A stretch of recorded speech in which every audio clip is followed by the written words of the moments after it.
আগামীকাল রাজধানী ঢাকার সব ওয়ার্ডে জমায়েত এবং দেশের সব জেলা ও মহানগরীতে জমায়েত কর্মসূচির ঘোষণা করেছে আওয়ামী লীগ।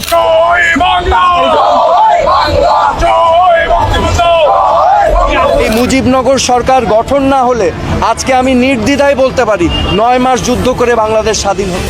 এবার বিজয় মাসকে কেন্দ্র করে আওয়ামী লীগ সরকার সারা বাংলাদেশের সমাবেশের প্রস্তুতি নিচ্ছে।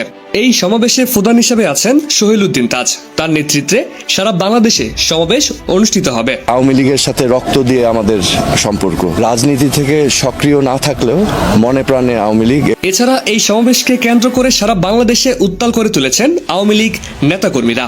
রাজনৈতিক বিশ্লেষকরা মনে করছেন এই সমাবেশে লক্ষাধিক লোক জড়ো হতে পারে ঢাকা শহরে। এছাড়া এদিকে আওয়ামী লীগ লন্ডনের সমাবেশের ডাক দিয়েছেন। বিস্তারিত দেখুন পুরো ভিডিওতে। বাংলাদেশ আওয়ামী লীগ কি লন্ডনে এবার সমাবেশের আয়োজন করছে? তেমন খবরে এসেছে লন্ডন আওয়ামী লীগ একটা সমাবেশ আয়োজন করছে আমেরিকা আওয়ামী লীগের সঙ্গে সাবেক প্রধানমন্ত্রী শেখ হাসিনা অনলাইনে যুক্ত হয়েছিলেন। প্রথমবারের মতো ফিজিক্যালি তিনি ধরা দিয়েছিলেন। এবার শোনা যাচ্ছে লন্ডনে সশরীরে তিনি উপস্থিত হবেন এবং সেখানে সমাবেশে ভাষণ দেবেন। ঘটনা কি সত্যি নাকি শেষ পর্যন্ত আলোচনাতেই সীমাবদ্ধ থাকবে? এদিকে আওয়ামী লীগের নেতৃত্বে নতুন 3 জনের নাম শোনা যাচ্ছে। নতুন 3 জনকে কেন্দ্র করে আলোচনা শুরু হয়েছে। আওয়ামী লীগের নতুন নেতৃত্ব যখন কিনা গতকালকেই আমরা বলেছিলাম, অলি আহমেদ বলেছেন আওয়ামী লীগের ঘর গোছাচ্ছে কারা, কোথায় বসে থেকে ঘর গোছাচ্ছে সেটা সব তথ্য তার কাছে আছে। 2-2 4 যদি মেলানো যায় তাহলে ঘটনাগুলো সত্য হতেও পারে। সব মিলিয়ে আলোচনা করব এই ভিডিওতে।